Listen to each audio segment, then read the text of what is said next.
Hello everyone, welcome to my channel Prashanthi Permalla. Friends, ఈరోజు ఈ వీడియోలో ఇన్స్టెంట్గా గోధుమ పిండితో టమాటో దోశ ఎలా ప్రిపేర్ చేసుకోవాలో చూసేద్దాం. అలాగే హోటల్ స్టైల్ చట్నీ కూడా ఎలా ప్రిపేర్ చేసుకోవాలో చూపించేస్తాను. ముందుగా 2 టేబుల్ స్పూన్ ఆయిల్ వేసుకొని 1 కప్పు వరకు వేరుశెనగ పలుకుల్ని యాడ్ చేసుకోండి. పల్లీల్ని అలాగే 1 కప్పు వరకు శనగపప్పుని యాడ్ చేసుకొని 2 నిమిషాల వరకు వేయించండి. ఆల్రెడీ నేను వేయించుకున్నవే వేరుశెనగ పలుకుల్ని. అలాగే ఇందులోని 1 కొబ్బరిని యాడ్ చేసుకుంటున్నాను, చిన్న ముక్కలుగా కట్ చేసుకొని. ఇలా వేయించుకొని చట్నీ చేసుకుంటే కనుక చాలా టేస్టీగా ఉంటుంది. అలాగే ఇందులోని 4 పచ్చిమిర్చిని యాడ్ చేసుకోండి. అలాగే 4-5 వెల్లుల్లి రెబ్బల్ని యాడ్ చేసుకోండి. ఇలా యాడ్ చేసుకొని 2 నిమిషాలు వేయించండి. ఇలా వేయించుకొని పూర్తిగా చల్లారనివ్వాలి. ఇవి చల్లారలోగా నెక్స్ట్ ప్రాసెస్ ఏదో చూద్దాం. మిక్సీ జార్లో 1 కప్పు వరకు టమాటా ముక్కల్ని యాడ్ చేసుకోండి టమాటో దోశ కోసం. అలాగే 4 పచ్చిమిర్చిని యాడ్ చేసుకోండి. అండ్ 1 పెద్ద సైజు అల్లం ముక్కని యాడ్ చేసుకోండి. అలాగే ఇందులోని 1/2 కప్పు వరకు రవ్వని యాడ్ చేసుకొని మెత్తగా గ్రైండ్ చేసుకొని మిక్సీ పట్టుకొని ఒక బౌల్లో యాడ్ చేసుకోండి. ఇలా యాడ్ చేసుకున్నాక ఇందులోనే 1/2 కప్పు వరకు బియ్యం పిండిని యాడ్ చేసుకోండి.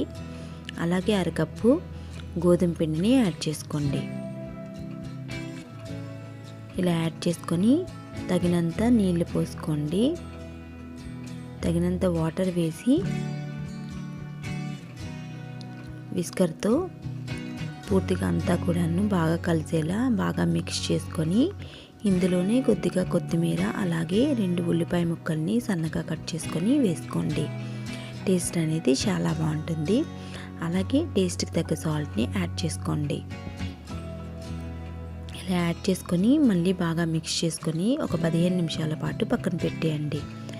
ఇప్పుడు చట్నీ కోసం తగినంత సాల్ట్ వేసి మెత్తగా గ్రైండ్ చేసుకొని ఇలా పెట్టేసుకోండి. అండ్ తాలింపు కోసం 1 కడాయి తీసుకొని ఇందులో 2 టేబుల్ స్పూన్ ఆయిల్ వేసి ఆవాలు, జీలకర్ర అలాగే ఎండుమిర్చిని యాడ్ చేసుకోండి. అలాగే కరివేపాకు రెబ్బల్ని యాడ్ చేసుకోండి. ఇలా యాడ్ చేసుకొని 2 మినిట్స్ పాటు వేయించుకొని చట్నీలోని తాలింపు వేసుకోండి. చాలా బాగుంటుంది. ఇలా చేసుకుంటే కనుక మీరు ఫ్రిడ్జ్లో కూడా స్టోర్ చేసుకొని పెట్టుకోవచ్చు. టేస్ట్ అనేది సూపర్గా ఉంటుంది. మరి మీరు కూడాను ఇలా ట్రై చేయండి ఫ్రెండ్స్.